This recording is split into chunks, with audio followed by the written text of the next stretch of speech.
coup d'extrait. Faites gaffe aux étincelles, les gars. Ils sont pas encore là avec les extincteurs. Dépêchez-vous, les voilà sortir de là. Est-ce que quelqu'un a pu couper le contact? Je voudrais pas que ça explose.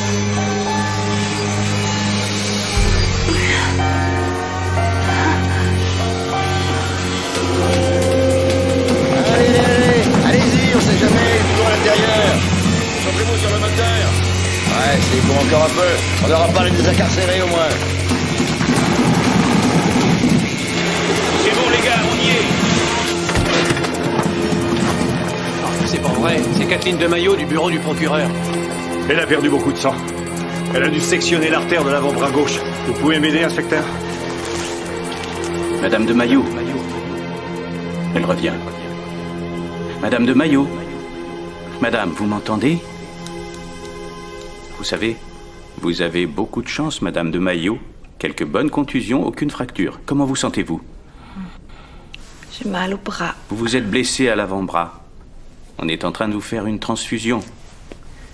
Vous allez passer la nuit chez nous, alors on se détend et on se repose. Ça ira bien mieux demain matin. Je déteste les hôpitaux. Tant que je ne suis pas visé personnellement, l'inspecteur qui vous a accompagné nous a dit que vous aviez une sœur. Voulez-vous qu'on l'appelle? Non, il y a des tas d'enfants chez elle. J'appellerai demain plus tôt. Reposez-vous.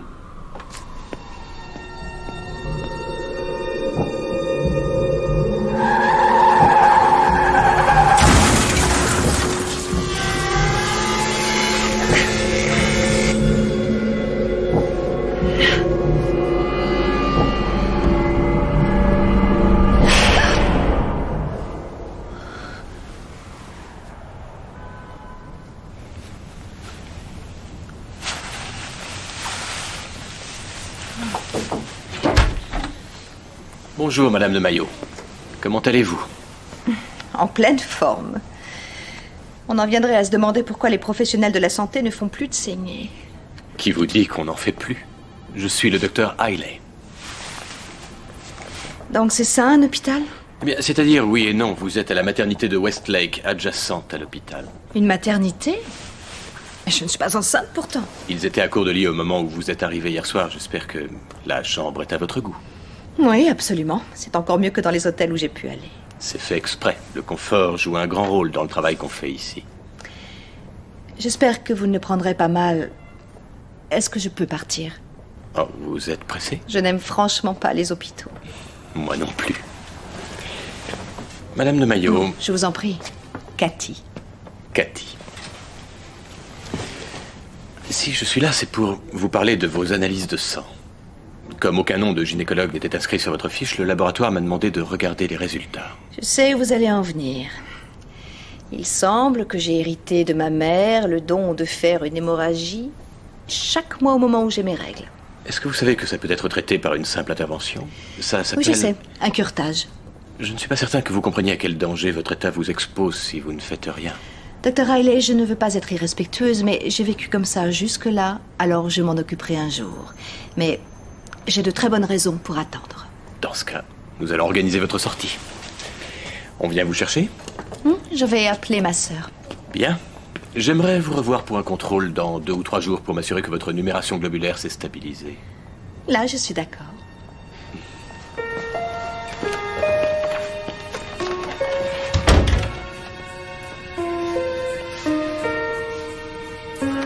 Merci, Maudie, d'être passée me prendre. Je sais que tu es très occupée avec les enfants. Non, je t'en prie, si on ne se rend pas service entre sœurs. Pourquoi ces soupirs? J'essaie de faire partir l'odeur de l'hôpital que j'ai dans le nez. Moi, je crois que tu devrais surmonter ta phobie à propos des hôpitaux.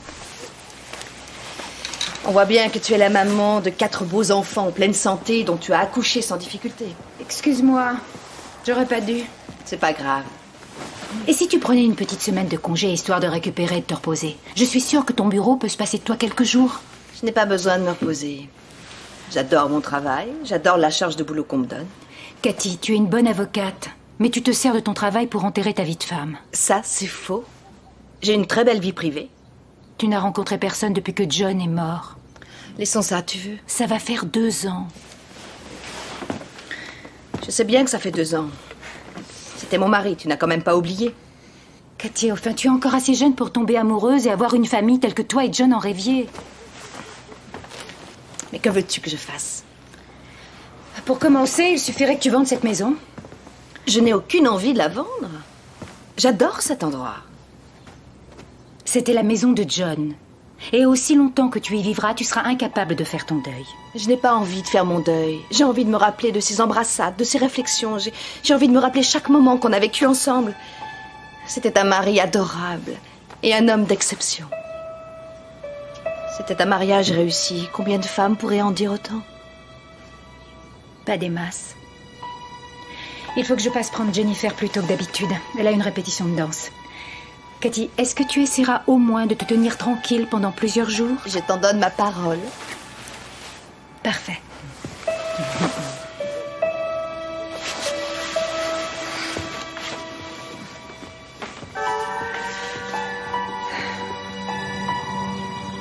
Il me faut un peu plus de temps, c'est tout. Chris, ça fait 2 ans que ça dure. Bien sûr, je sais, oui. J'ai fait une erreur en venant vivre ici. C'est là que j'aurais dû rompre, mais... Mais quoi? Quand tu t'es fait muter de Minneapolis, t'as dit que c'était un nouveau départ pour nous. Et c'était pas en l'air. J'ai essayé d'en parler à Vanjie, c'est vrai, juré, mais on ne T'as se... qu'à lui dire maintenant. Tu lui dis que t'en aimes une autre et que tu veux la quitter. C'est pas si facile, crois-moi. Ah bon? Tu sais ce qui est facile? De lui mentir et de coucher avec moi. Ben ça risque de plus être facile bien longtemps. Elle est enceinte. Si c'est une blague, elle est très mauvais goût. Elle essaie par tous les moyens depuis 5 ans. Son médecin de Minneapolis disait que c'était impossible. Alors, comment elle a réussi à tomber enceinte? Elle a vu un spécialiste. Bon sang, Chris, comment as-tu osé faire un truc pareil sans rien Mais me j'ai dire? rien à voir dans tout ça, moi. Ça s'est pas fait par l'opération du Saint-Esprit. Enfin, je savais pas qu'elle voyait un toubib. Elle pense qu'un bébé peut sauver notre couple. Qu'en penses-tu, toi? Tu le sais ce que j'en pense. C'est toi que j'aime. Et grossesse ou pas grossesse, ça ne change rien à rien. Ah, c'est très facile pour toi de dire ça maintenant. Une fois qu'elle l'aura, tu seras tout à elle. Jean, écoute-moi. J'ai très envie d'avoir un enfant. Avec toi, pas avec Vanjie. Et il est pas encore là. Oui, mais il vient. Il peut arriver plein de choses d'ici là.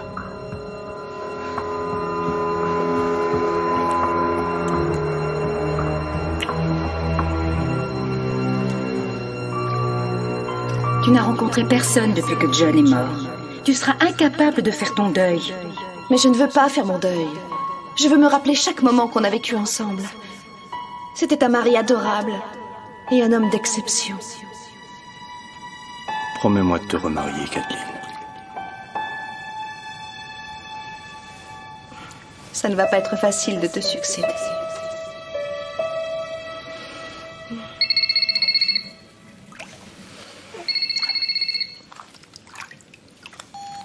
Allô? C'est moi. Tu ne vas pas croire ce qui est arrivé de l'autre côté de la rue. On a trouvé Vanjie Lewis morte. La maison grouille d'agents de police. Moi, je ne sais pas quoi faire. Calme-toi, Molly. Attends. Tu es sûre que c'est Vanjie? Oui, c'est son mari qui l'a trouvé chez eux lorsqu'il est rentré. Tu peux pas te débrouiller pour savoir ce qui s'est passé? Oui, ne laisse pas sortir les enfants. À tout de suite, j'arrive. Entendu. J'arrive.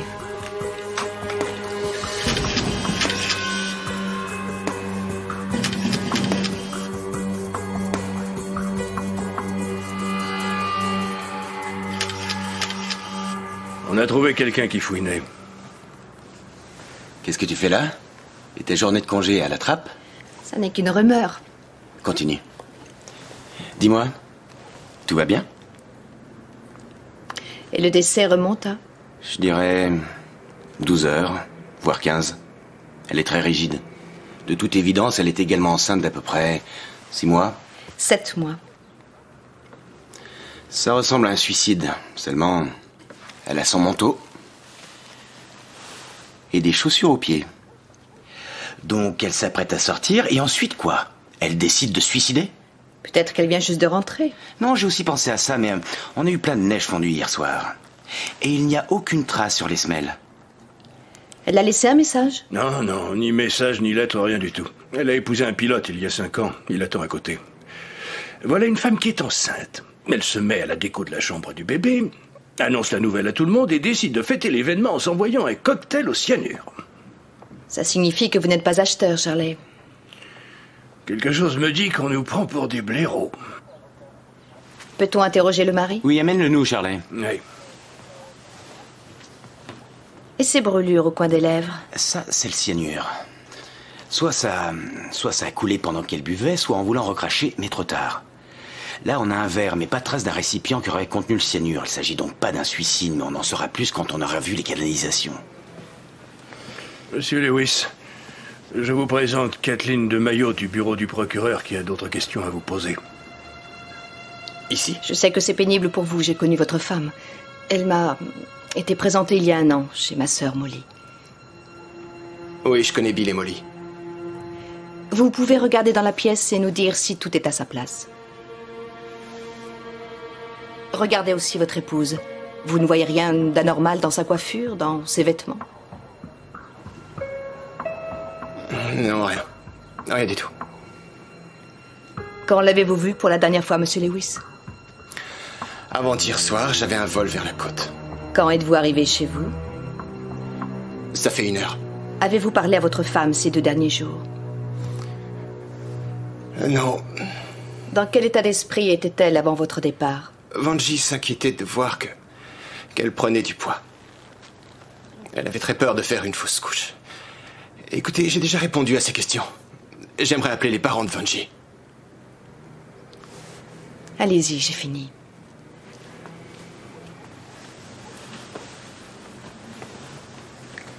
Il a remarqué quelque chose qu'on n'a pas vu. Je sais. Il y a quelque chose dans les chaussures qui m'ennuie. C'est vrai, elles n'ont pas l'air confortables pour une femme dans son état. Moi, c'est plutôt le pied qui m'ennuie. Je vais te montrer. Regarde. Là, on dirait de la terre. Alors, quelles sont vos premières conclusions? Vous qui avez toujours un si bon flair, Shirley, que pensez-vous de ces chaussures? Elles sont moches. Où est le commandant Lewis? Dans la cuisine. Jean, écoute-moi. Ne t'énerve pas. Tu n'as rien à craindre. Je te jure, crois-moi. Elle ne savait strictement rien à notre sujet, Jean. Non. Rien du tout.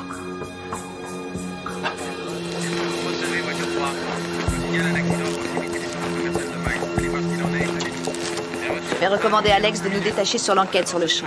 C'est ce que j'espérais t'entendre dire. J'aimerais que tu pratiques l'autopsie personnellement, Richard. Ça n'est pas un suicide. Cette femme et son bébé ont été assassinés et son mari le sait.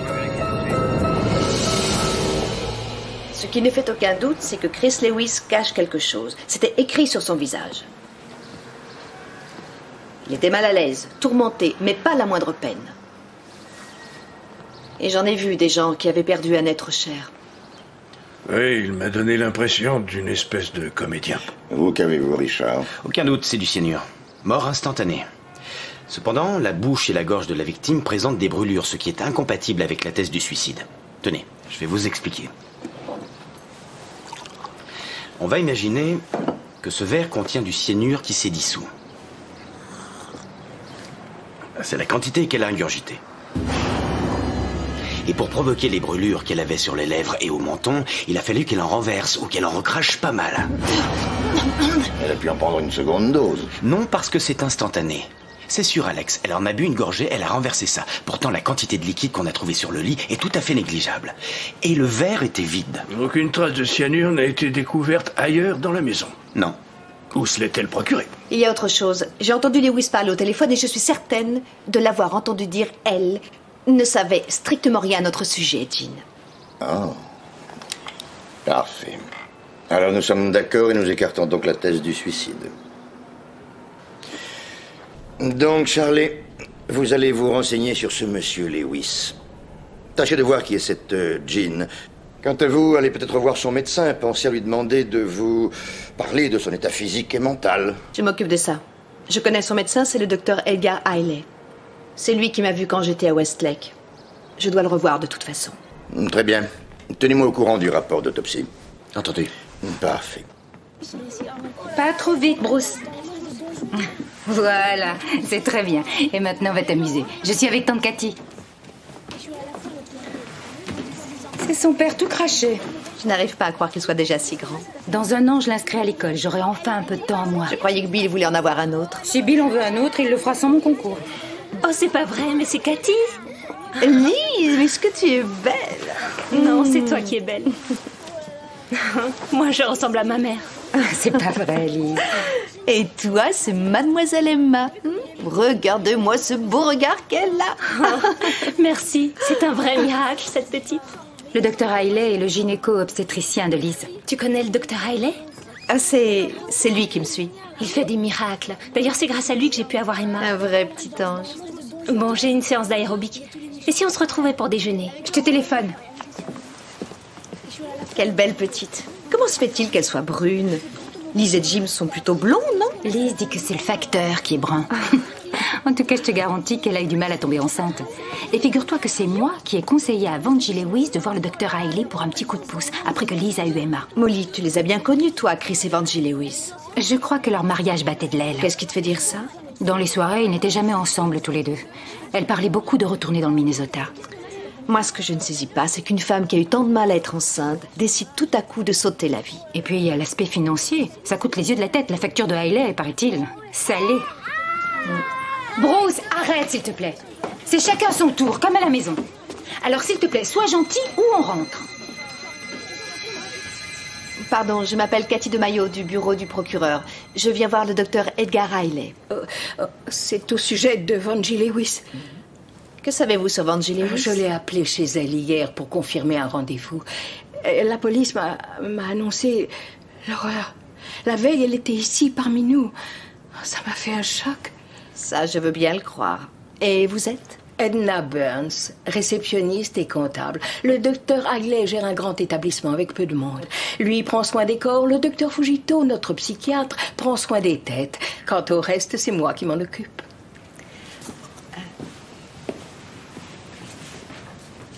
Vous n'auriez pas parlé avec Madame Lewis la dernière fois qu'elle est passée? Chaque fois, une femme formidable et ravie d'être enfin enceinte. Elle a vu le docteur Fujito et elle a filé sans prendre rendez-vous avec le docteur Hailey.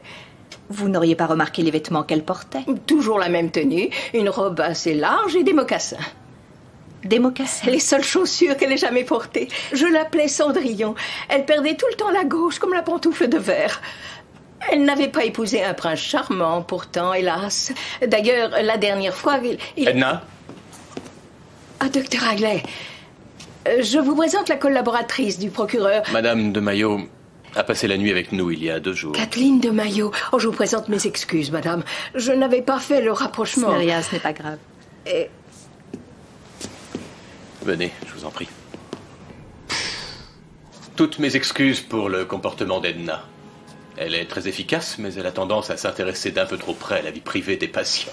Difficile de critiquer une personne qui prend son travail autant à cœur. Tout à fait d'accord. Et maintenant, allongez-vous sur le dos, s'il vous plaît. J'ai des questions d'ordre professionnel à vous poser, d'abord. En particulier à propos de Vangie Lewis. Apparemment, cette clinique est l'un des derniers endroits où on l'ait vue en vie. Eh bien, elle avait rendez-vous avec mon associé, le docteur Fujito. Vangie était très spéciale. Il semblerait que ce soit un suicide. Mais en l'absence de toute lettre, le procureur souhaite en savoir un peu plus sur l'état mental de la candidate au suicide. Eh bien, je sais que c'était une jeune femme très stressée, sans raison le plus souvent. Il y avait un risque de toxémie gravidique que je surveillais de très près. Mais bien sûr, chaque jour de grossesse supplémentaire augmentait les chances de survie de l'enfant. Aurait-elle pu mener sa grossesse à terme? Non, impossible. D'ailleurs, jeudi dernier, je l'ai informé que son accouchement serait provoqué d'ici 3 semaines. Et a-t-elle montré des signes de dépression? Non, pas avec moi. À ce sujet, le docteur Fujito est bien mieux placé que moi pour identifier ce genre de symptômes. Mon impression générale, c'est qu'elle avait une peur morbide de l'accouchement, mais ça n'a rien d'inhabituel dans le cas d'une première grossesse. Avez-vous eu vous-même des enfants? Mon mari est mort avant qu'on puisse fonder une famille. Moi, ma femme avait eu du mal à concevoir un enfant. Elle est morte pendant sa grossesse. Enfin, je suis certain que le docteur Fujito saura bien vous expliquer les causes psychologiques profondes de mon obsession à vouloir aider les femmes stériles. Moi, je trouve que vous faites du très bon travail. C'est pour ça que je trouve la mort de Vanji si tragique. Enfin, vouloir un bébé aussi désespérément, connaître toutes les joies de la grossesse, pouvoir enfin réaliser son rêve, et renoncer à tout ça sans un mot d'adieu, ce n'est pas très logique. Vous êtes vraiment d'une grande perspicacité pour une femme qui n'a pas d'enfant, Madame de Maillot. Cathy, je vous en prie. C'est vrai, Cathy. Alors vous allez vous allonger et vous détendre. Docteur Riley? Je vous en prie, entrez, asseyez-vous.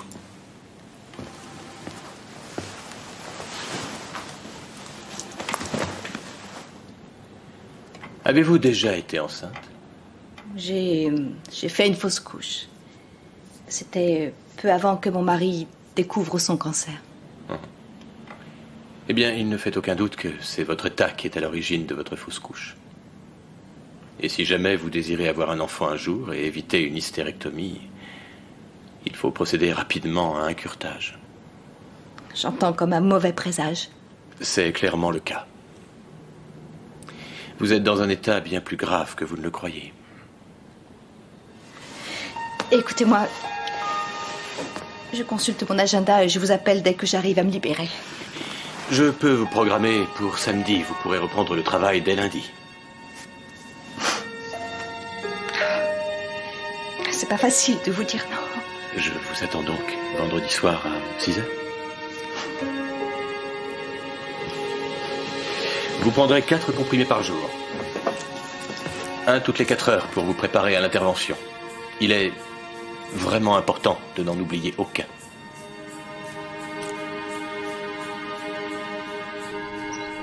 Merci de m'accorder de votre temps un jour de congé, docteur Fujito. J'essaie de me faire une idée de l'état d'esprit de Vanji le jour qui a précédé son décès. Et je crois que vous aviez rendez-vous avec elle ce soir-là. En effet, c'était précisément à 20h. 20h? Est-ce que ce n'est pas un peu tard? Elle a téléphoné dans l'après-midi pour un rendez-vous avec moi. N'étant pas libre, je lui ai proposé de venir le lendemain. Elle s'est mise à pleurer. C'était un appel de détresse. Donc je lui ai dit de passer à 8h après mon dernier rendez-vous. Pourquoi une telle détresse? Elle s'était disputée avec son mari. Elle était convaincue qu'il ne l'aimait pas et qu'il ne voulait pas de l'enfant. De plus, elle commençait à se sentir mal à l'aise avec son gros ventre et la perspective de l'accouchement devenait tout à coup terrifiante. Je sais que vos entretiens avec Madame Lewis sont soumis au secret professionnel, mais je suis là dans le cadre de mon enquête.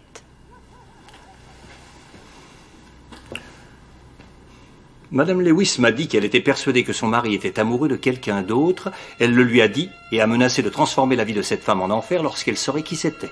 Et qu'avez-vous répondu à ça? J'ai vu qu'elle n'était pas en état de faire face au triste fait que M. Lewis voulait le divorce. Donc je lui ai dit de rentrer chez elle, de faire un somme et de rappeler plus tard. Quel est votre sentiment au sujet de M. Lewis? Je ne l'ai jamais vu. C'est la seule patiente dont on n'ait jamais aperçu le mari. Elle voulait qu'il vienne, mais lui s'en désintéressait. Bonjour Maureen, je passe simplement prendre mes messages. Rien d'important? Richard dit qu'il restera tard au labo et que vous pouvez passer.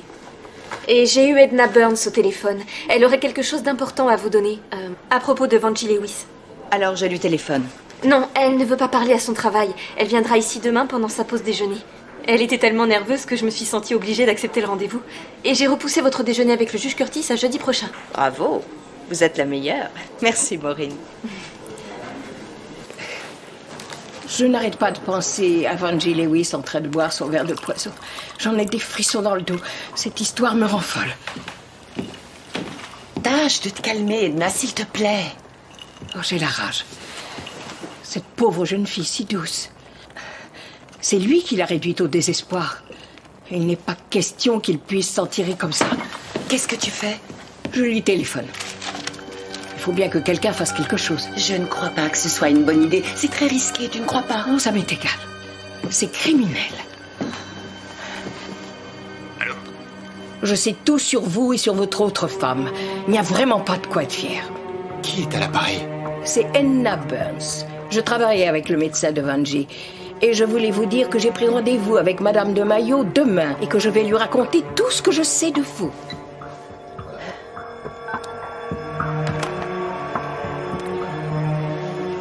Gertrude, on va voir si lui arrive à dormir cette nuit.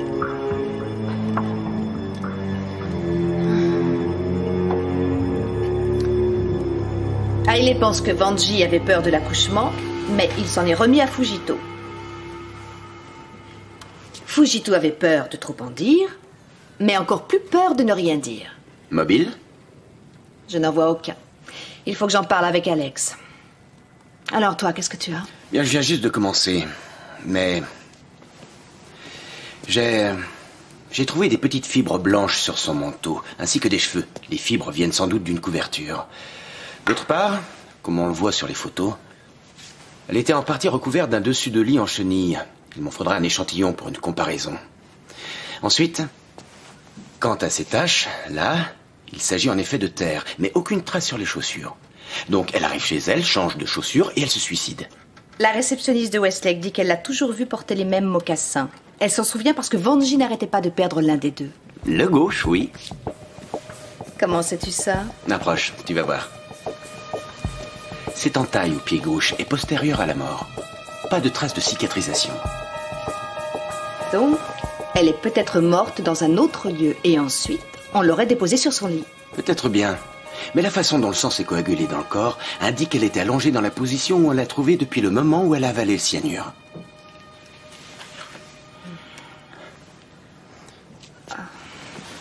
Qu'est-ce qu'il y a? Ça va pas? Juste un vertige, j'ai la tête qui tourne. Dis, je crois que je vais te laisser à ton travail. Cathy, tu ne veux pas qu'on dîne ensemble? Peut-être une salade. Tu appelles?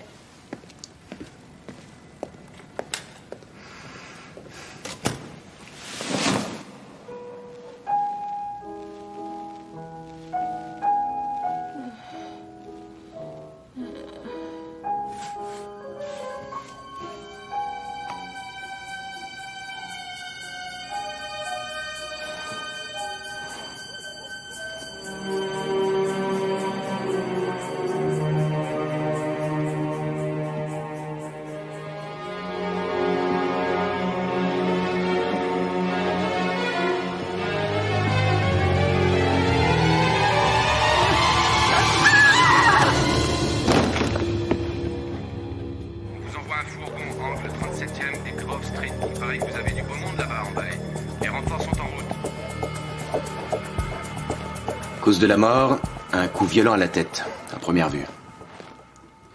Et la position du corps semble indiquer une chute accidentelle. Apparemment, elle avait bu plus que de raison. Mais je n'y crois pas, Cathy. Pourquoi? La façon dont le sang a coulé par terre, la position de la tête. Tu vois ces taches de sang?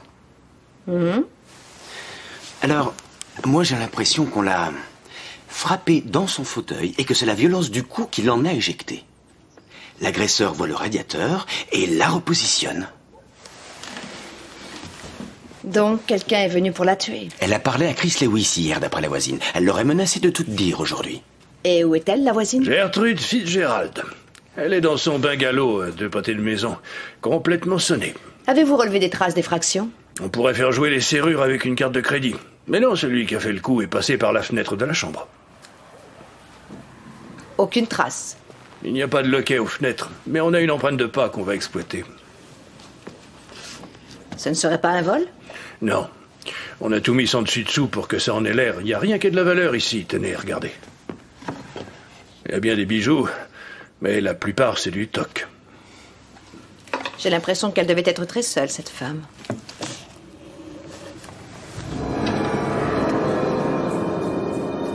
Drôle d'endroit pour ranger une chaussure. Ce n'est pas une chaussure, c'est une pantoufle de verre. Pourquoi Mademoiselle Burns avait-elle dans un tiroir un mocassin gauche? C'est la question. La question primordiale à se poser, c'est où se trouve le droit? C'est du harcèlement. Il s'agit d'une enquête criminelle. Vous dites ça comme si j'étais un suspect. Je crois savoir qu'Edna Burns vous a appelé hier. Ouais, c'est exact. Et que voulait-elle? Je n'en sais rien, elle a marmonné 3 mots au téléphone et elle a raccroché. Et si j'ai rien trouvé, je vais voir dans la chambre à coucher. Et si vous me disiez ce que vous cherchez exactement? Vous reconnaissez ceci, Monsieur Lewis? C'est à Vonji. Au domicile de Mademoiselle Burns. On l'a assassinée la nuit dernière, juste après son coup de fil. Oh non, c'est pas vrai! C'est elle qui a appelé, c'est pas moi. Je ne l'ai jamais rencontrée, cette Mademoiselle Burns. Monsieur Lewis, savez-vous que votre femme était convaincue que vous aviez une liaison? Vonji se faisait du mauvais sang. Elle était tout le temps malade. Elle se trouvait horrible enceinte, bouffie, ballonnée. Elle m'a reproché des tas de choses. C'est vrai qu'on s'est souvent disputé ces derniers temps, mais nous formions un couple solide. C'est pas moi qui ai tué ma femme, Madame de Mayo. Pourquoi ne pas être allé à la clinique avec elle? C'est elle qui voulait pas. Vous n'avez qu'à interroger le psychiatre japonais qu'elle aimait tant, là. C'est lui qui avait dit que la clinique était prête à tout pour Vonji. Vous ne sauriez pas où je peux trouver l'autre? Non.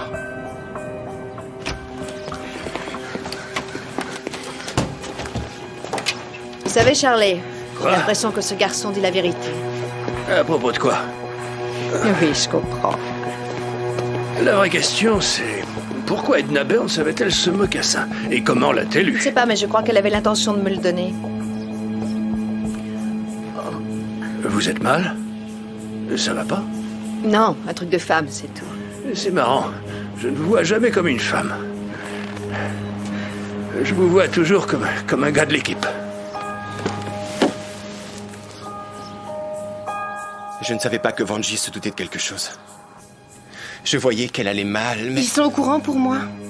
Je ne crois pas, non. Tant mieux. Mais De Mayo a l'air de me soupçonner, Jean. Il faut qu'on fasse quelque chose. J'en ai assez de vivre de cette façon. Cette femme bouleverse tous nos projets. J'avais confiance en toi. Et je pensais qu'on avait un avenir ensemble. Bientôt. Je t'aime, Jean, tu sais pas ça. Et je suis prêt à faire ce qu'il faudra. Compte sur moi.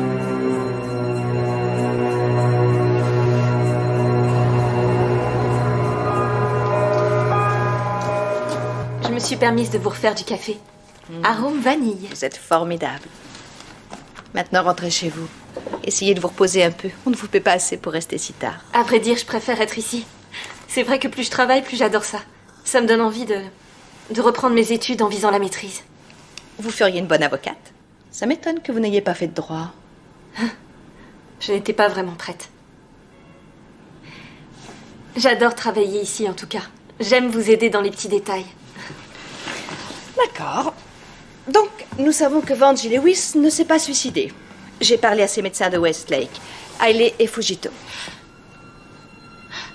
Quelque chose ne va pas? Oh non, navré, je ne voulais pas vous... Pardon. C'est rien.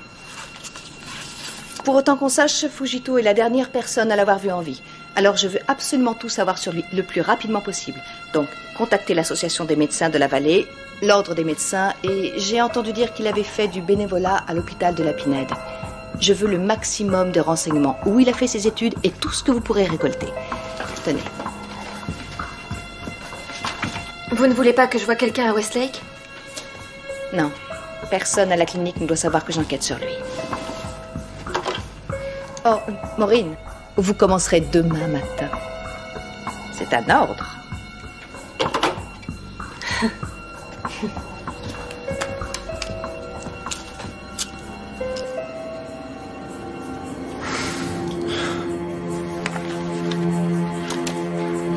Sujet, Vonji Lewis. Je confirme un état avancé de toxémie. Si elle n'avait pas rapidement accouché, elle n'aurait pas eu besoin de cyanure.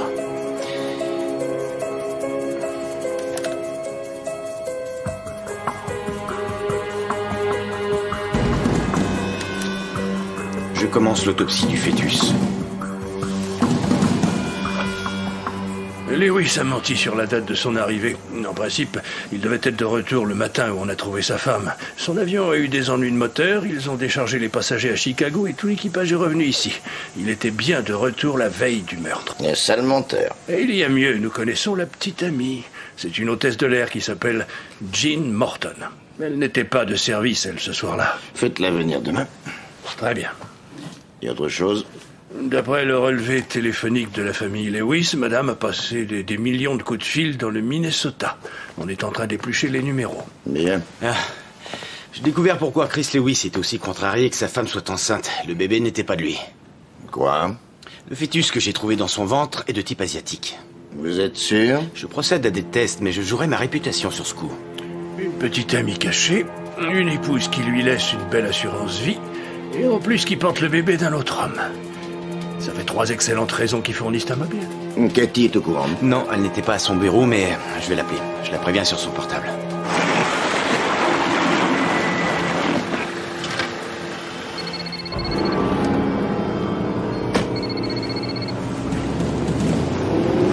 Allô? Oui? C'est moi. Oui, Richard, je suis devant chez moi. Je te rappelle une fois à l'intérieur. Non, mais attention! Non! Cathy? Cathy? Est-ce que tu m'entends? Cathy, est-ce que ça va? Cathy? Cathy? Je suis là! Allô? Richard? Ça va, c'est rien. Désolé pour ce coup de fil, Richard. Pour l'amour du ciel, Cathy, tu m'as fait une peur si tu savais. Richard était livide, on aurait dit un de ces macabées qui l'autopsie. J'ai tellement souvent la tête qui tourne. Je suis sûre que ça n'était pas voulu. Moi pas. 2 personnes ont été assassinées et l'une d'elles était enceinte. Alors parlons un peu du bébé. Nous savons maintenant que Chris Lewis n'était pas le père. Donc sa femme avait un amant. Cela explique son angoisse quant à son accouchement. Elle ne pourrait sûrement pas faire passer le bébé pour celui de Chris. Pas une chance sur 100. Il n'a pas d'alibi pour l'heure où sa femme a été tuée. Il a un mobile. Ce qui nous amène à Edna Burns. En fait, il a reconnu qu'elle l'avait appelé hier. Mais il n'a pas d'alibi. Est-ce qu'il avait un mobile? Je n'en vois aucun. Une femme infidèle, c'est une chose, mais une réceptionniste un peu curieuse... Oui, mais tu oublies le mocassin. S'il savait qu'il était chez elle, il a pu vouloir le récupérer. C'est vrai. Le tueur a saccagé l'endroit pour le retrouver. La dernière personne à avoir vu Vanji en vie, c'est Fujito. Il est bien possible qu'elle ait perdu le mocassin à son cabinet et qu'Edna l'ait trouvé, d'où son refus de parler depuis la clinique. Vous pensez qu'il aurait eu une liaison avec Vanji Lewis? Lui est japonais et Chris Lewis a un dégoût très clair pour leur relation. Il m'a dit que sa femme aimait beaucoup Fujito. Si c'est bien lui le père, c'est une faute professionnelle qui pouvait ruiner sa carrière. Je crois qu'il va falloir à nouveau cuisiner cet homme. J'aurais préféré venir vous voir dans d'autres circonstances, docteur Fujito. Je crois comprendre que vous souhaitez parler d'Edna. J'ai quelques questions, oui. Mais avant d'en arriver là, je dois vous interroger sur Vanji Lewis. Je vous ai dit tout ce que je savais. Vous saviez qu'elle avait une liaison, docteur? Non, j'ignorais qu'elle avait eu un comportement aussi amoral. Êtes-vous sûr que la source de cette information soit digne de confiance? Son fœtus était asiatique.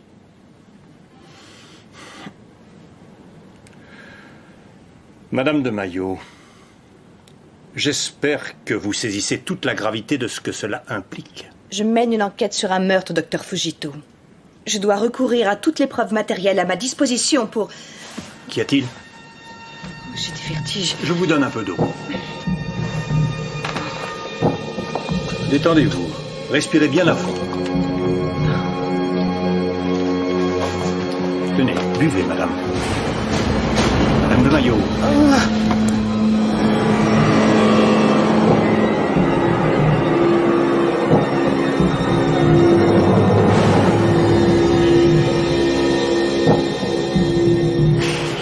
N'ayez pas peur, Cathy. Cathy, vous vous êtes évanouie. Vous aviez une tension dangereusement basse, alors on vous a fait une transfusion. Oh. Vos règles ne se sont pas arrêtées? Ça s'est interrompu, mais ensuite ça a recommencé. Vous avez pris les médicaments? Oui, docteur. Votre admission est prévue pour demain soir. Si vous voulez, on peut organiser ça maintenant. Il y a un excellent restaurant en face. Je rapporte 2 plateaux et je vous rejoins. Dîner devant un plateau, jamais je ne louperai ça. Mais j'ai quelques détails à régler avant de profiter de mon week-end de retraite.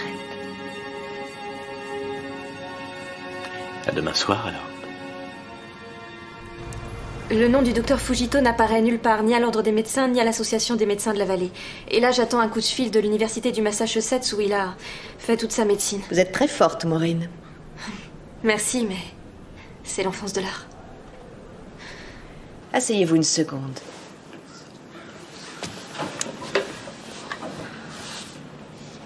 Il y a quelque chose qui apparemment vous perturbe dans l'enquête que nous menons.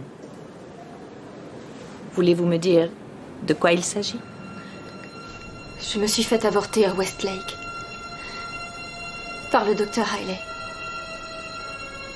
J'avais 17 ans. L'été où j'ai passé le bac.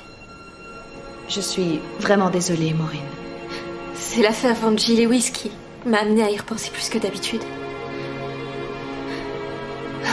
Je ressentais une telle confusion.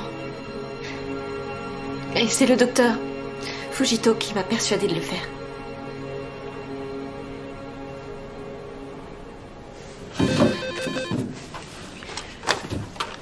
Cabinet de maître de Mayo? Oui, à un moment, je vous prie. C'est l'université du Massachusetts. Kathleen de Mayo à l'appareil. Merci de nous rappeler si rapidement. Salut. Ah, salut. Devine qui a été licencié de l'hôpital central du Massachusetts pour raison éthique parce qu'il avait fait un enfant à une patiente. Fujito. Il y a 7 ans, il a été suspendu pour avoir amené une patiente à avoir des relations intimes avec lui alors qu'elle le voyait pour un traitement psychiatrique. Elle a eu son bébé. Bien. Reste à savoir si l'ADN du docteur Fujito correspond à celui du fœtus. Et à eux, là. Qu'est-ce que c'est? 2 cheveux. L'un trouvé sur la robe de Vangie Lewis et l'autre sur un tapis chez Edna Burns.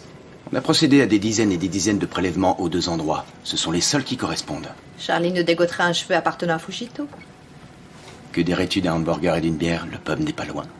Ah, ça ne vaut pas l'alléchante invitation que m'a faite mon ami, le docteur Riley, tout à l'heure. D'accord. Rendez-vous là-bas, disons, dans 1 heure.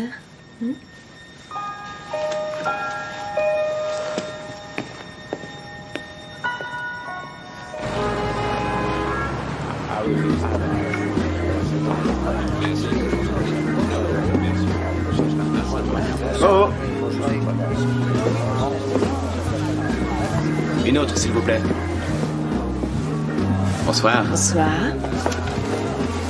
Alors raconte. Quelle nouvelle du bureau du procureur? Mauvaise.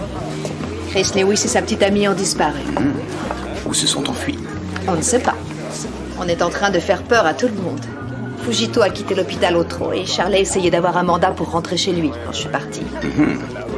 Tenez, merci. Détendons-nous. Laissons notre travail au bureau pour changer, il n'y a pas de mal à ça. J'adore mon travail. Un petit peu trop, peut-être. Tu ne m'as pas invité ici pour m'accabler. La raison réelle de cette invitation, c'est que je veux que l'on parle de ton avenir. St. John. 2 ans. Cathy, c'est un long carême. Je sais très bien qu'il était génial, mais à mon avis, ça lui ferait de la peine de te voir te consacrer corps et âme à ton travail. John est mon unique grand amour. Il est irremplaçable. Tu te trompes. Tu te trompes, tu aimes une image de lui, tu aimes les souvenirs que tu as de lui. Il ne faut pas que tu aies peur d'aimer à nouveau. Pardon, docteur Carroll, il y a un coup de fil pour vous, c'est juste au bout du comptoir. D'accord, merci. Cathy, nous sommes amis depuis de très longues années. Tu sais que je suis sincère, que j'ai un bon sens de l'humour, que je suis passionné par mon boulot. Ce que tu ne sais pas, c'est que ce que je préfère dans mon travail, c'est les moments passés près de toi. Je suis prêt à me battre pour toi, Cathy. Et tu dois décider de revivre à nouveau.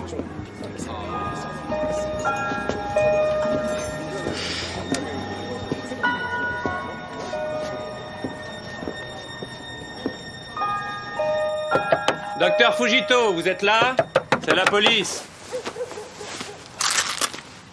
À quoi tu joues, Charlie? Relax, on a un mandat. Avec toi, on croirait que c'est un truc illégal. Il se trouve que moi, la routine, j'en ai ras-le-bol.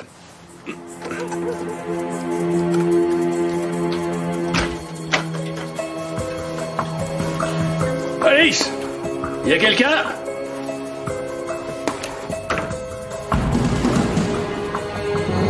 Y a pas homme qui vive. J'aurais préféré que ce ne soit pas le cas, mais ça a tout l'air d'un suicide. Empoisonnement au cyanure par injection. À part l'absence d'un mot d'explication, la seule chose qui me paraît suspecte, c'est l'endroit où il s'est piqué. Dans la cuisse.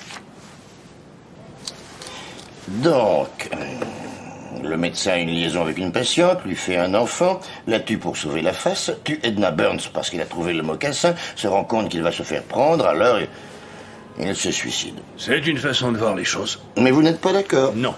Je ne suis pas un très grand pilote, mais quand on a assez de haine pour tuer sa femme, on n'a certainement pas le moindre problème pour tuer l'homme qui vous l'a piqué. Et la petite amie, pas de nouvelles? Elle est toujours introuvable. Est-elle capable de tuer? Tout le monde est capable de tuer. Ouais, ben on n'est pas sorti de l'auberge, on dirait.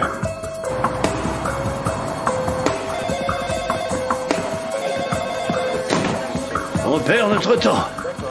Les Lewis sont sans doute à la Jamaïque maintenant. Non, ça m'étonnerait. Statistiquement, les criminels se planquent là où ils peuvent compter sur un réseau de soutien. Sans blague. Je devrais peut-être aller voir sa mère, alors. On a les relevés téléphoniques des Lewis, quelque part? On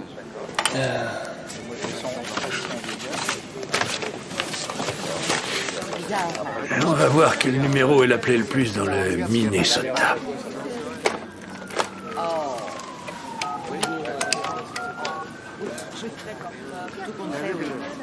Le cabinet du docteur Salem. Oui, bonjour, ici l'inspecteur Charlie Newkirk. Je mène une enquête sur la mort de Vanjie Lewis. Oui, elle vous a passé de nombreux coups de fil au cours des derniers mois. Un rendez-vous, pour quoi faire? Vous êtes sûr que c'était Monsieur Lewis? Je ne quitte pas. Marc, mon bonhomme, tu es un génie. Parce que Lewis vient d'appeler il y a 1 heure environ pour annuler le rendez-vous de sa femme avec son ancien médecin à propos de son accouchement. Oui, je suis là. Il faut que je parle au docteur Salem immédiatement. Suivez scrupuleusement votre traitement et je vous revois dans 8 jours. Cathy, comment allez-vous? Vous avez l'air fatiguée. J'ai beaucoup de travail. Vous venez pour votre admission? Non, je ne peux pas, je reviens ce soir. J'apporte hélas de mauvaises nouvelles concernant le docteur Fujito. J'étais au courant de ses ennuis dans le Massachusetts. Ça ne vous a pas inquiété? C'est la clinique des secondes chances ici.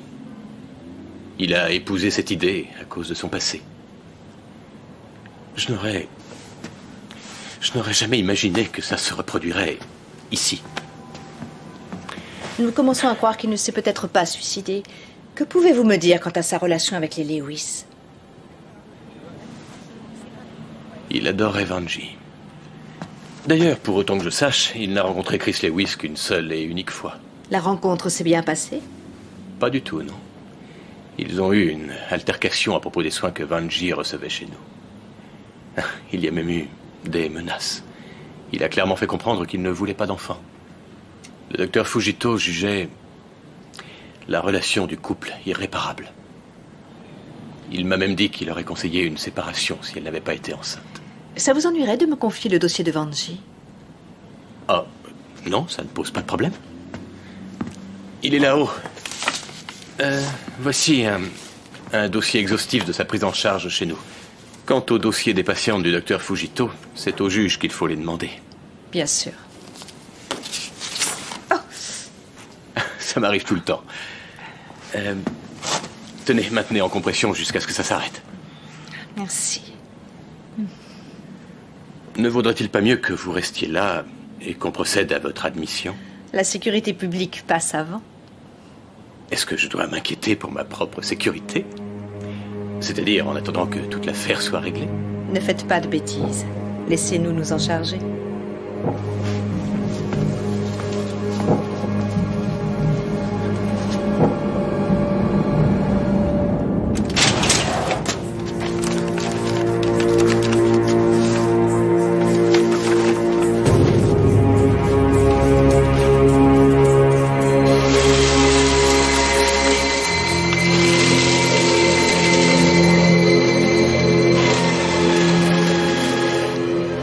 trompé à propos de Lewis.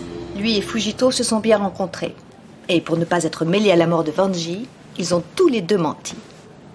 Est-ce que Charlie l'a retrouvé? Non. Mais il est dans le coin, quelque part. On est sûr qu'il n'a pas pris l'avion. Bon. Il faut qu'on perquisitionne le cabinet de Fujito pour mettre les dossiers de Vanji Lewis en sécurité. Très bien. J'aurai un mandat dès ce soir. C'est Charlie qui va se charger de ça, car jusqu'à lundi, je vais être absente. Tout le week-end? On ne pourrait pas dire que c'est pour avoir du temps à moi et en rester là. Merci, bien sûr. Vous vous êtes blessé?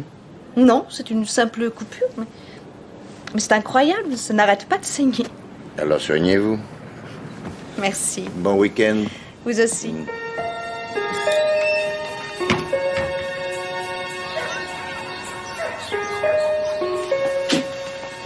Vivement que ce soit fini cette histoire. J'en ai par-dessus la tête d'avaler tous ces comprimés. Tu as vraiment une mine épouvantable. Molly, pitié, surtout n'en parle à personne. J'ai pas envie qu'on me harcèle de questions en arrivant au tribunal. Motus. Même pas à Richard. Je ne comprends pas que tu ne lui donnes pas sa chance. C'est vrai, il t'adore. Il a une certaine allure. Tu risques de trouver plus nul. Ça, c'est génial comme point de départ d'une relation durable. Tu risques de trouver plus nul. J'aimerais que tu me laisses te conduire à l'hôpital. J'ai besoin de ma voiture pour pouvoir me sauver. Allez, rentre chez toi, s'il te plaît. Fais à dîner, fais ce que font toutes les mères du monde. Mais il est trop tôt pour boire.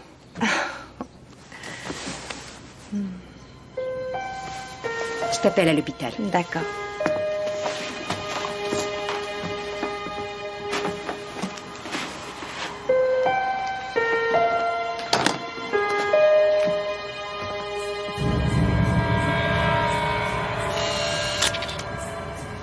Alors, docteur, est-ce que Fujito vous a livré ses secrets?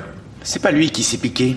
Cet homme était droitier, mais l'aiguille est fichée sur la face externe de la jambe gauche, dans un angle qui lui était impossible d'atteindre de la main droite. Mais peut-être qu'il s'est piqué tout seul de la main gauche. Faire une piqûre, c'est un réflexe, Charlet. C'est comme serrer la main des gens. On a trop tendance à l'oublier. Mes compliments.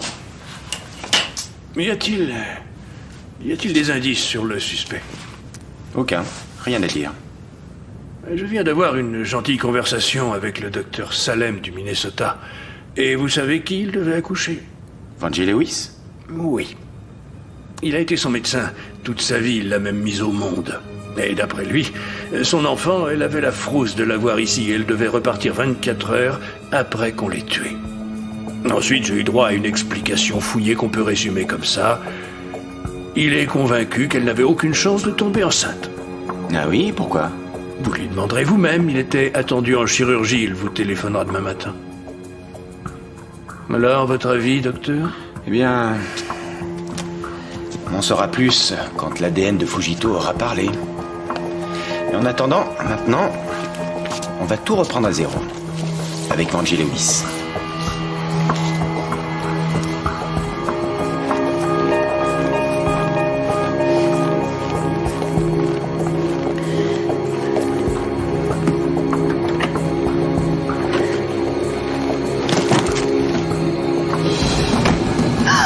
Je ne vous laisserai pas faire ça à Chris, ni à nous. Vous êtes Jean? Chris n'a pas tué sa femme. Eh bien alors, il n'a aucune crainte à avoir. Vous mentez. On sait que quand un mari tue sa femme et s'enfuit avec sa maîtresse, ça fait un coupable idéal. Et c'est un coupable que vous cherchez. On ne travaille pas de cette façon. Ah non? Mais qui y a d'autre sur votre liste? Vous, en tout cas. Non mais je rêve. Demandez-lui de se livrer, Jean. Avant qu'il soit trop tard. Je ne comprends pas. Son médecin devait savoir qu'elle risquait de faire une fausse couche en prenant l'avion. Et si elle voulait s'éloigner de lui pour avoir son enfant, il ne pouvait pas faire grand-chose. J'ai une question à poser à Hailey, maintenant que j'ai parlé au docteur Salem. J'aurais eu une question à poser à notre défunt psy. Pourquoi une femme, enceinte, en colère et malade, prête à quitter son médecin, se rue à son domicile et prend tout à coup le temps de garer sa grosse voiture dans son petit garage? C'est bizarre. Sauf, éventuellement, s'il y avait un gros paquet à décharger du coffre. Très fort, Charlet. Voyons un peu les autres photos du garage.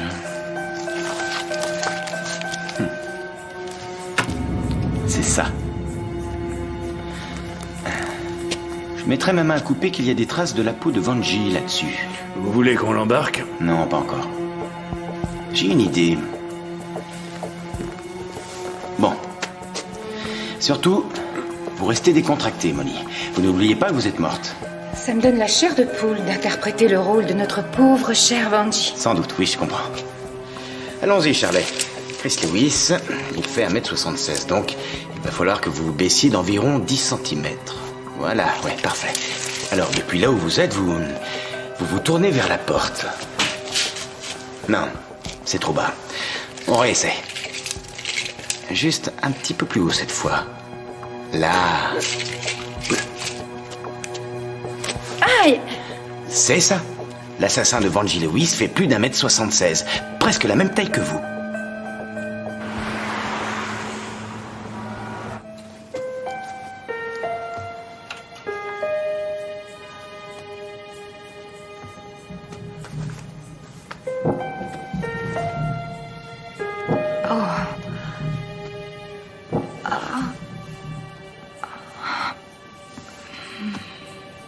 Comment vous sentez-vous? Prête à m'évanouir. Vous reconnaissez les lieux?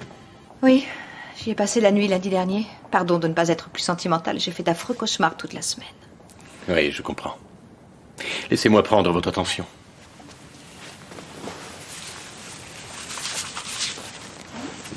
Ça ne vous sert pas trop? Voilà, votre manche ne me gêne pas. Alors, je sais que vous n'aimez pas les hôpitaux, mais tâchez de vous détendre. Vous avez bien pris vos cachets? J'en ai encore 2 et c'est fini. Très bien. J'aimerais que vous les preniez si vous les avez avec vous. Ils sont dans mon sac à main. Elle est basse, cette tension. Pas de problème? J'ai des règles extrêmement, terriblement abondantes depuis mercredi. Ça ne me surprend pas. Vous êtes dans un état bien plus grave que vous ne le croyez.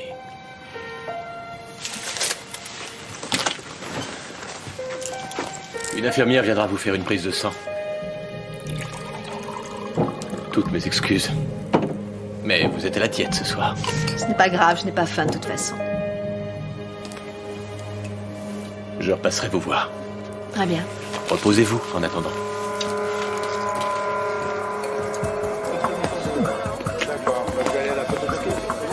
Chris Lewis et Jean Morton se sont eux-mêmes livrés.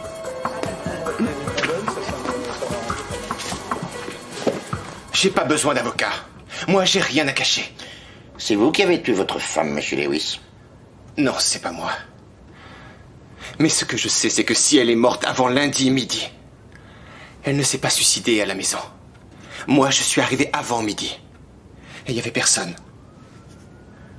Je l'ai trouvée dans la chambre le lendemain matin à 11h. Où êtes-vous allé quand vous êtes parti?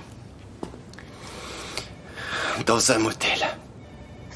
Pour voir Jean. Pourquoi ne l'avez-vous pas dit? Je pensais que Vanji était revenue après mon départ. Et qu'elle s'était suicidée. Je ne pensais pas que c'était si important et... Je ne voulais pas que Jean soit mêlée à ça. Est-ce que votre femme se garait en marche arrière dans le garage? Non. Elle conduisait vraiment très mal. J'ai remarqué que sa voiture était garée comme ça, mais il ne m'est pas venu à l'esprit que quelqu'un d'autre...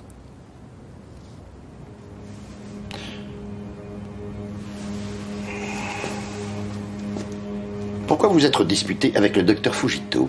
Je n'ai jamais vu le docteur Fujito. Vous n'avez jamais discuté avec lui à propos du traitement médical de votre femme à Westlake? Jamais. C'est vrai que je n'aimais pas la relation que Vanji avait avec ce bonhomme, mais c'est quelqu'un que je n'ai jamais vu, moi, je ne lui ai jamais parlé. Vous saviez que votre femme portait un bébé de type asiatique?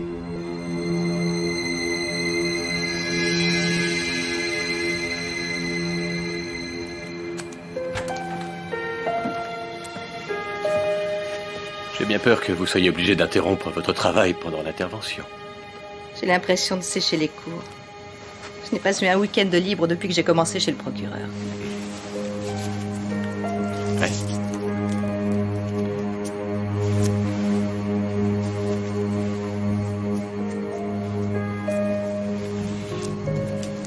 Qu'est-ce que c'est? De l'héparine. pour réduire les risques de coagulation.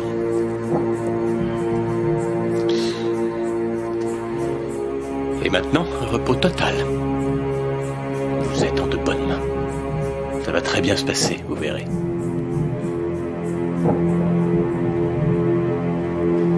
Je suis convaincu que Lewis dit la vérité. Tout ce qu'il dit se tient. Il est coupable d'adultère, mais il n'est pas coupable de meurtre. On ne pourrait pas quand même coffrer ce baratineur pour un autre motif? Non, je ne serais pas contre, Charlène. Alors, qu'est-ce qu'on fait maintenant? Je ne sais pas. Je crois qu'on va attendre le retour de Cathy lundi. Qu'est-ce qu'il y a, Maureen? J'ai essayé de téléphoner à Cathy, mais elle ne répond pas sur son portable. J'ai trouvé une piste à propos de la maternité de Westlake. Ah oui, mais quoi donc? Depuis son ouverture il y a 8 ans, il y a 16 femmes qui sont mortes soit lors de l'accouchement, soit de complications pendant leur grossesse. Waouh! 16 décès? Oui, et il y a un autre petit détail. Au cours de ces 8 ans, il n'y a eu qu'un seul procès intenté pour faute professionnelle, contre Hailey par Anna Horan. Ensuite, elle a été déboutée, mais j'ai appelé son avocat pour savoir si elle voulait parler. Et qu'a-t-elle dit? Elle devrait être là dans 1 heure. Ça vous convient, j'espère? C'est excellent.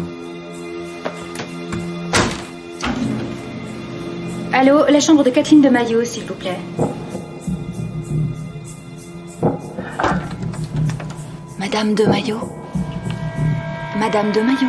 Mais qu'est-ce que vous faites là? Qui vous a autorisé à rentrer ici? J'ai sa sœur au téléphone. J'ai donné des instructions très claires pour qu'on ne la dérange sous aucun prétexte. Toutes mes excuses, docteur Hailey. Je croyais... Elle est dans un état vraiment préoccupant. Et si jamais elle vous sonne, je veux que vous m'appeliez immédiatement. Je vais dîner à côté. Il n'y a que moi et moi seul qui puisse entrer dans cette chambre. Est-ce que nous sommes d'accord? Oui, docteur.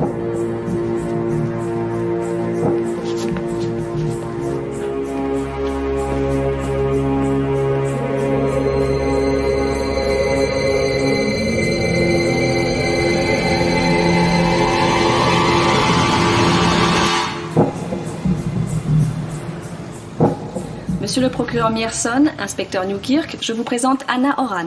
Enchanté. Merci de votre concours, madame. Asseyez-vous, je vous en prie. Maureen, vous pourriez peut-être prendre la déposition. Alors, vous avez été la patiente du docteur Hailey. Je suis allée le voir il y a 6 mois.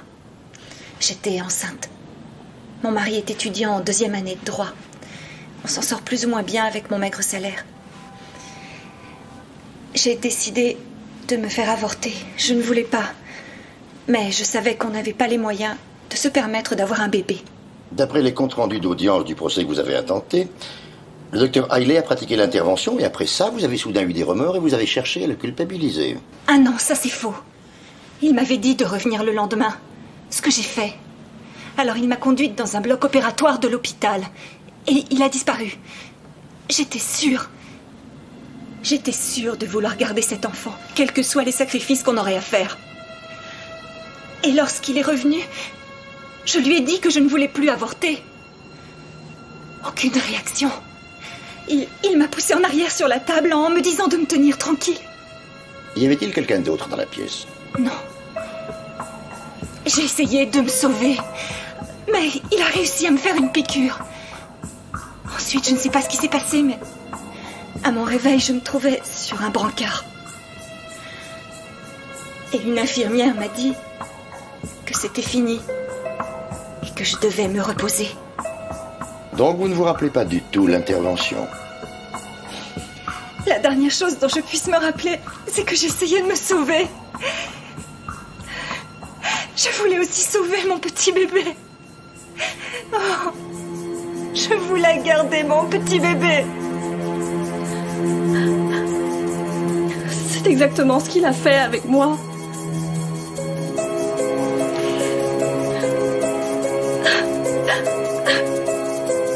Il m'a pris mon bébé.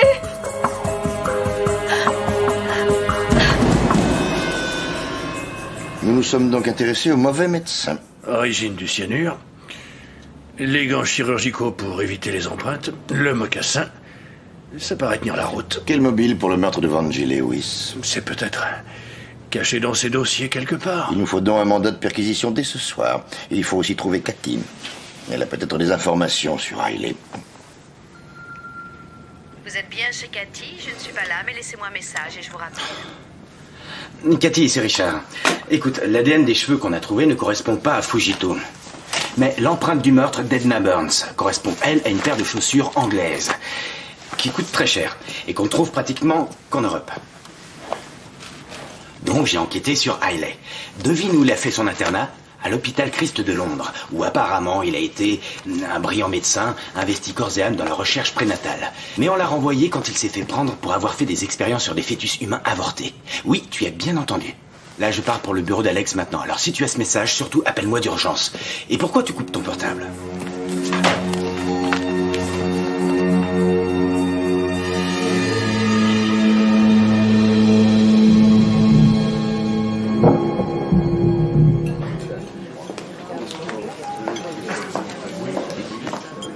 Excusez-moi, il y a un téléphone dans le restaurant? Oh oui, c'est près des cuisines. Merci. Oui, Molly, c'est Richard. Dites, est-ce que Cathy ne serait pas chez vous par hasard? Non, je regrette. Vous ne sauriez pas où elle est, je n'arrive pas à la joindre. Je ne l'ai pas vue de la journée. C'est important? Oui, j'ai des informations à lui communiquer. Je lui dirai que vous avez téléphoné si elle appelle. Ça oui, au revoir.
Courir ne sert à rien, Cathy.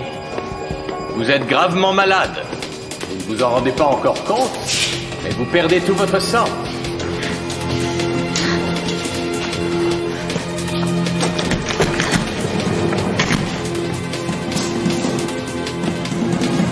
une hémorragie, Cathy. Les comprimés que vous avez pris sont des anticoagulants. Je sais quelle souffrance vous endurez en ce moment. Je peux y mettre un terme. Belle résistance, Cathy. Vous êtes encore debout.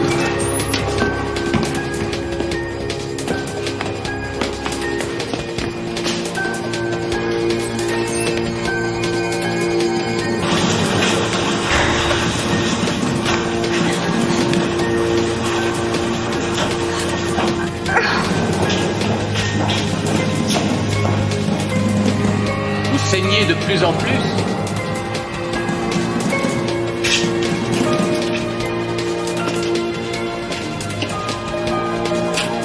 Je dois reconnaître que vous êtes très courageuse, Cathy. Mais je perds patience.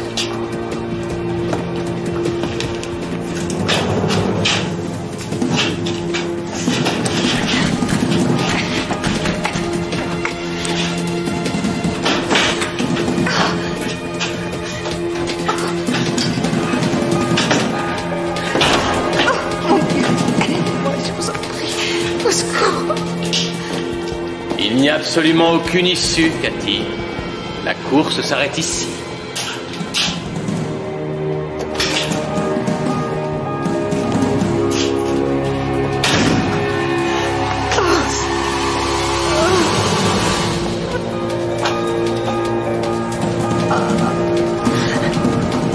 Votre cauchemar s'arrête là.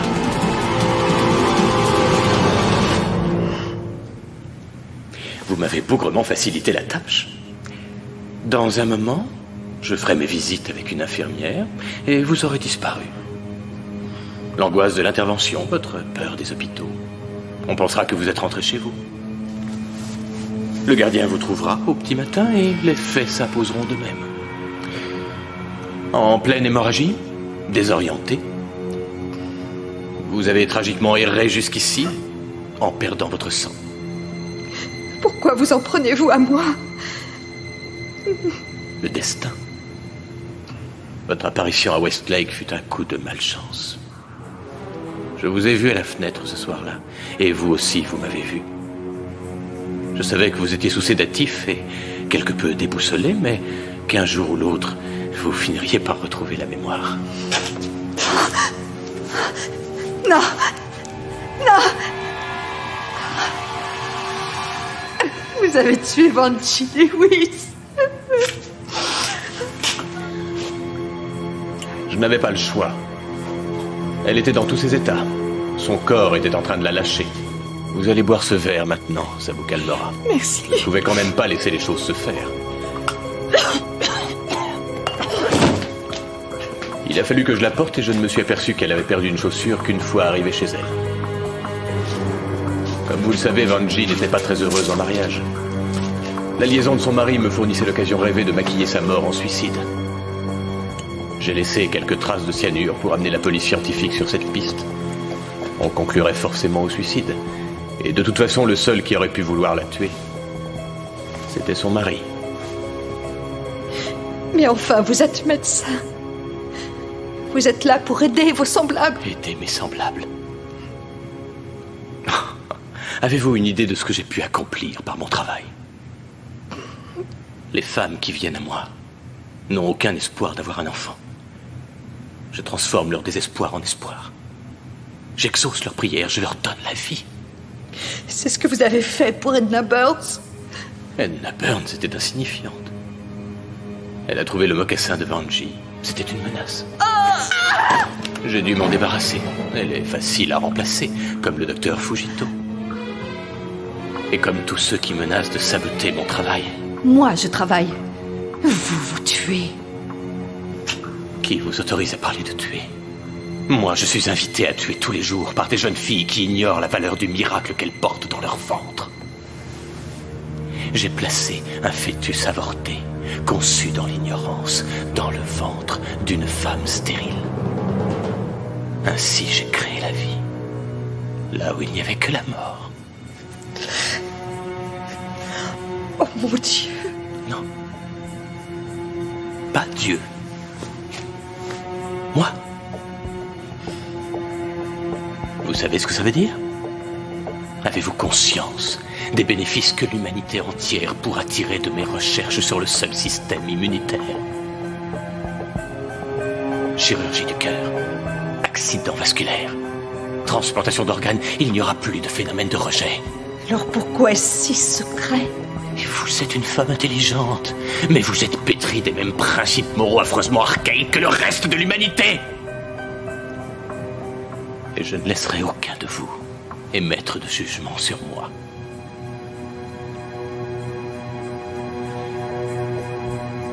Le génie de mon travail sera bientôt publié et changera le monde.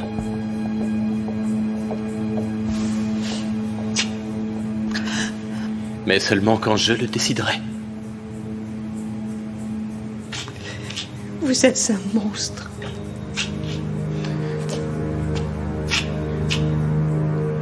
Et vous, Cathy de Maillot, vous êtes morte?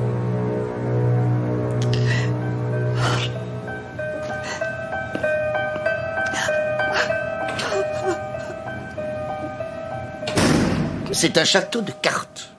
Tout repose sur des conjectures et des preuves indirectes. On a un cheveu pour chaque meurtre s'ils appartiennent à Hailey. Ça ne prouve rien.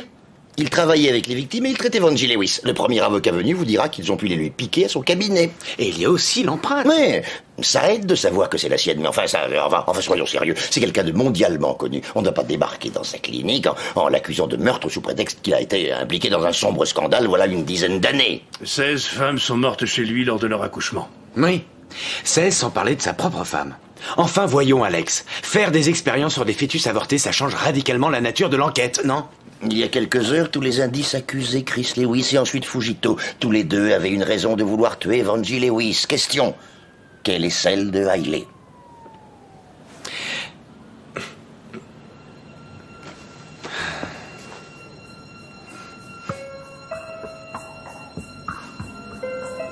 Son bébé. Son bébé, il était japonais. Charlet, l'avortement d'Anna Horan remonte à quand? À 7 mois environ. Oui, ça correspond à la grossesse de Vangie Lewis. Charlet a parlé à son médecin du Minnesota. Il était convaincu qu'elle n'aurait jamais d'enfant. Non, attendez, une minute. Vous ne voulez pas dire qu'il aurait... Oh, mais c'est dingue.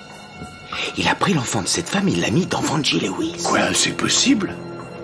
Son corps a sûrement voulu le rejeter, mais lui, il a peut-être agi sur son système immunitaire. En tout cas, ça expliquerait l'état avancé de toxémie et le fœtus de type asiatique. Alex, ça lui donnerait une raison très plausible de la tuer avant que son ancien médecin ne s'aperçoive de la chose. Charlie, voyez où en est le mandat de perquisition. Mais ça marche.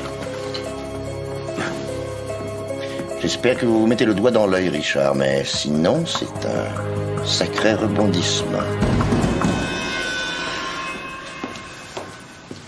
J'aimerais voir Kathleen de Maillot. Je suis sa sœur. Je suis désolée, le docteur Hailey a donné des instructions très strictes pour qu'on ne la dérange pas. D'accord. Dans quelle chambre est-elle? 219, mais l'entrée est interdite. Vous devez attendre le retour du docteur. Un autre café, docteur? Non, merci.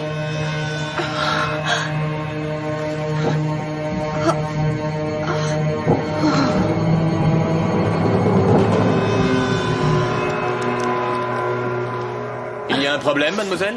Docteur, c'est vous que j'essayais de joindre. C'est Madame de Maillot. Elle a disparu.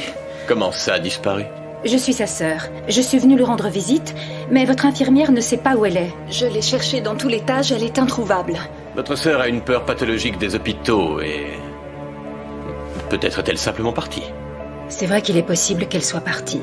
Elle a toujours détesté les hôpitaux. Elle a une numération globulaire vraiment très basse. Il me semble qu'elle a caché la gravité de son état à ses proches. Il faut nous la ramener ici immédiatement, en ambulance. D'accord, entendu. Prévenez-moi dès que vous l'aurez retrouvée. On la préparera pour l'intervention. Merci, docteur Hailey.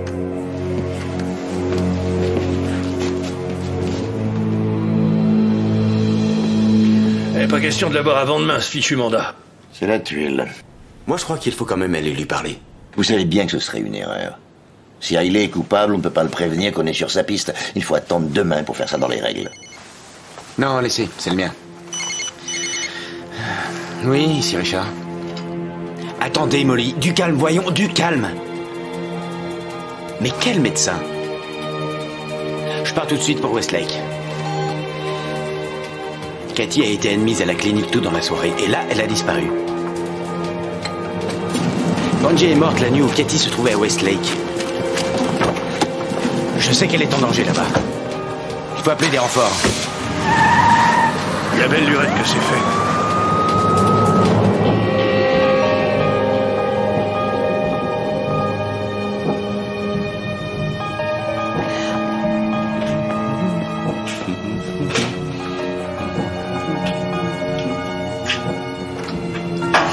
Aidez-moi. Je vous en prie. Au secours. Je vous en prie.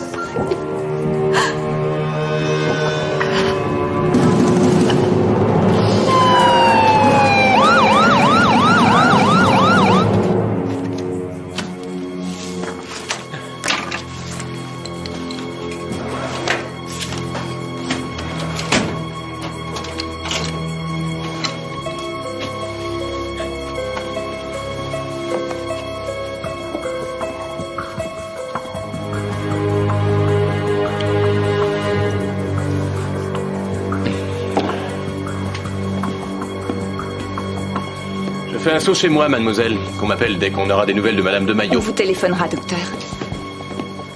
Ah, changement de programme. Docteur Edgar Haley, vous êtes en état d'arrestation pour les meurtres de Vanjie Lewis, Edna Burns et Jiro Fujito. Vous avez le droit de... Je connais mes droits. Et j'aurai grand plaisir à répondre à chacune de vos questions. Cependant, lorsque je m'entretiendrai avec mon avocat, ce sera pour intenter un procès contre le comté de la Vallée et contre chacun de vous personnellement. Où est Cathy, salopard? Du calme, Richard. Madame de Maillot a quitté la clinique pendant que j'étais au restaurant. Non, il ment. Elle aurait écouté son portable et elle aurait rappelé. Vous permettez qu'on jette un petit coup d'œil? Aucun problème. J'attends dans mon bureau. Non, pas seul en tout cas. Vous deux, venez avec moi. Oui, monsieur.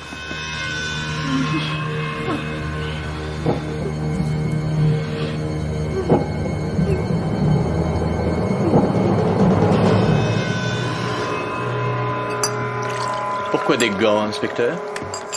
Disons que... je ne voudrais pas polluer votre bureau.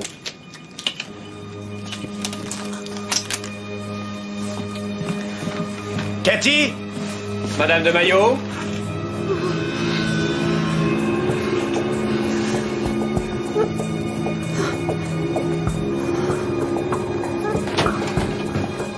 Vous voulez me donner la clé? Pas sans un mandat de perquisition. Vous cachez quoi là-dedans? Madame de Maillot? Oh, dites donc, c'est la grande classe, les chaussures que vous avez là. Vous avez dû les payer une petite fortune. Ce sont des chaussures anglaises. Ça doit coûter au bas mot 1 mois de votre traitement de flic. Au moins.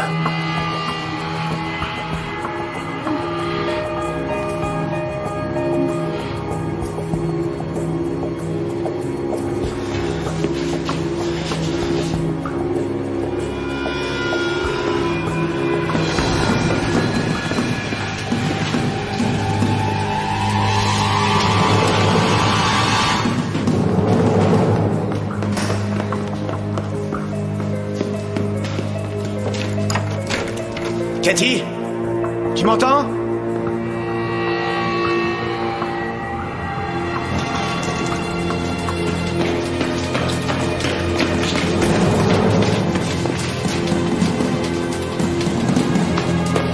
Cathy?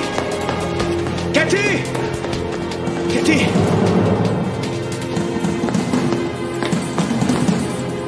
Cathy, tu es là? Cathy? Cathy, où es-tu? Tu m'entends? Cathy?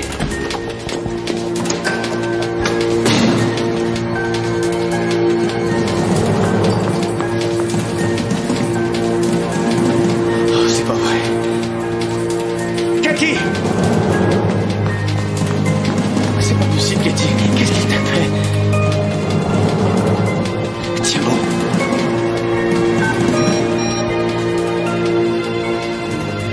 Cathy, ne me fais pas ça.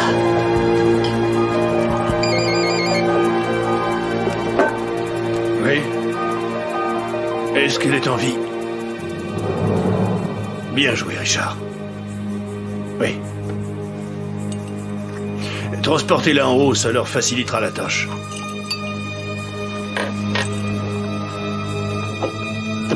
Non, vous en faites pas pour Hailey.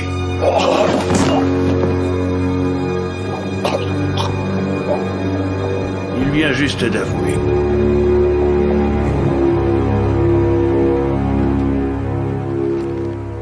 Pourquoi cette envie de revenir ici? Je ne sais pas. Pour boucler la boucle, peut-être. C'est là que tout a commencé, avec cet arbre. Je suis sûr que c'est la Providence qui t'a fait avoir cet accident. Tu sais, John disait souvent que tout avocat se devait de tenter la Providence et non s'y soumettre. J'ai toujours trouvé ça romanesque jusqu'à ce qu'il ait son cancer et qu'il se soumette à son destin. C'est sans doute pour ça que je pensais que mon destin était de vivre seul. Mais enfin, si tu t'étais soumise à ton destin, Hailey aurait continué sa série de meurtres et ses expériences sur les fœtus humains. C'était un monstre ou un génie? Je dirais un petit peu des deux, sans doute. En tant que médecin, il est clair que je ne peux pas fermer les yeux sur les résultats de ses recherches. En tant qu'homme, je ne peux que condamner ce qu'il a fait pour les obtenir. Il a fait faire un pas de géant à la recherche embryonnaire. Tu sais, j'ai parlé de la petite fille de Liz Baker à Maureen. Je me souviens l'avoir vue en ville. Des yeux verts, des cheveux noirs. J'ai tout compris quand j'ai vu le dossier. J'ai demandé à Maureen si elle voulait que tu pratiques un test ADN pour confirmer qu'elle est d'elle. Et qu'a-t-elle dit? Elle a dit non. Elle préfère penser que sa petite fille est en vie avec Liz plutôt que d'apprendre qu'elle n'est pas d'elle. Tu sais, Maureen dit que c'est toi qui lui as inspiré l'idée de reprendre ses études pour être avocate. C'est toi son modèle. Je doute d'être prête à jouer le rôle de modèle. Personnellement, si tu veux mon opinion, j'ai aucun doute là-dessus. C'est gentil.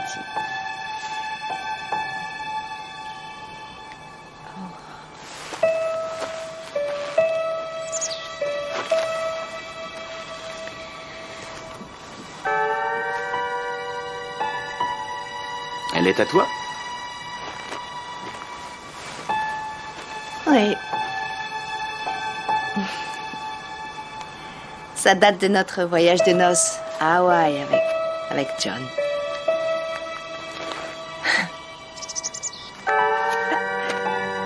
À quoi tu joues? Je tente la Providence.